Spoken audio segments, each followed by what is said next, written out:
Yeah, I'm a missionary kid. Like, I know faith. I've lived in the jungles of the Amazon. I know what Christian faith is. As a 5-year-old, I could quote all of them, and I was so proud of it, and, you know, like, God hates the sodomites. And I would be like, what the world is a sodomite? I actually didn't know what the word gay was, because I was raised by Southern Baptist missionaries. So, all I knew was that homosexuals were going to hell, but I had no idea what a homosexual was. A playboy had infiltrated the missionary compound, and all of the boys, you know, my age, were all very excited that this had happened. I, on the other hand, was not, and I was really, really, really confused. I went to my father, just literally asking the question, going, you know, what's going on in my life? You know, help me figure this out. And I literally just looked at him and said, you know, what's wrong with me? You know, why don't I like this? Why do I think Dale is really, really cute? And that was the first day that I ended up in the emergency room. My dad flipped over, crazy flip, because abomination had gotten into his house. My parents told me that that I was the last gay person left. All gays were found by the government as children and killed, and that somehow I had gotten through, and we had to get me fixed, or else the government would find me. I would lay in my bed praying to God to change me back, because I didn't want to die. After about 7 times to the emergency room, my mother was like, okay, beating it out of him is not quite working, let's try another approach. And so they tried, thanks to the Mormon Church, electroshock therapy on me. It was one of the most excruciating experiences I've ever had in my life. I still have no idea how in the world a mother can be in the room beside, listening to her child screaming in pain, and not and not run in to help her child.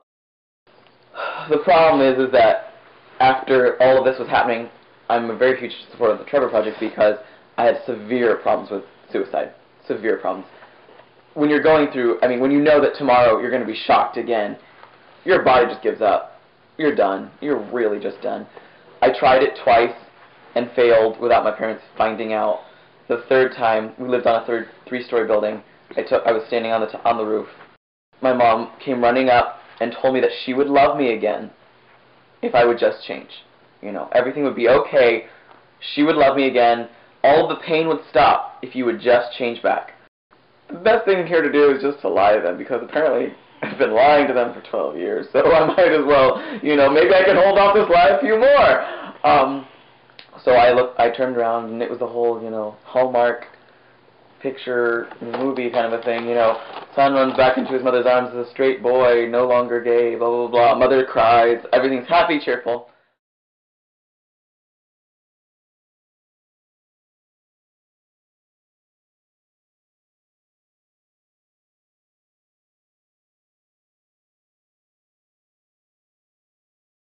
No one would have ever heard or cared about Matt, except the fags and fag media immediately latched onto it, trying to make him some big fag martyr, to promote the fag lifestyle, to publish propaganda to say that it's okay to be gay, teach all the children in the nation that you can live like the devil and there's no consequence.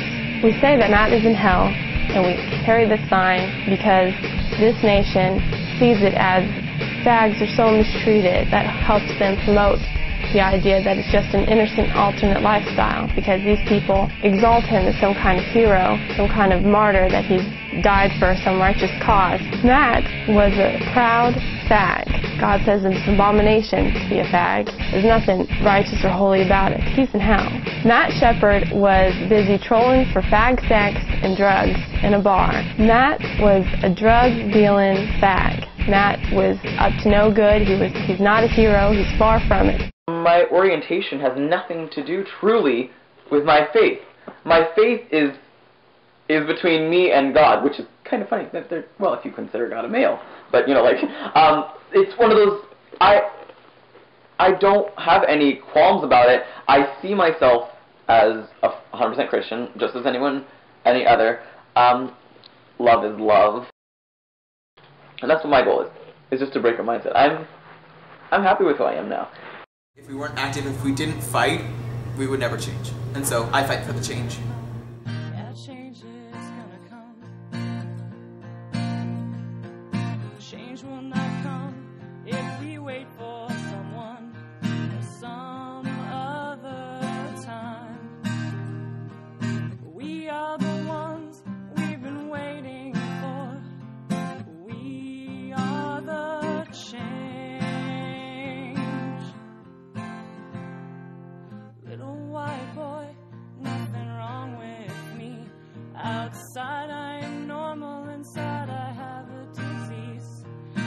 hung me on a fence and left me to bleed 'cause of who I love and who loves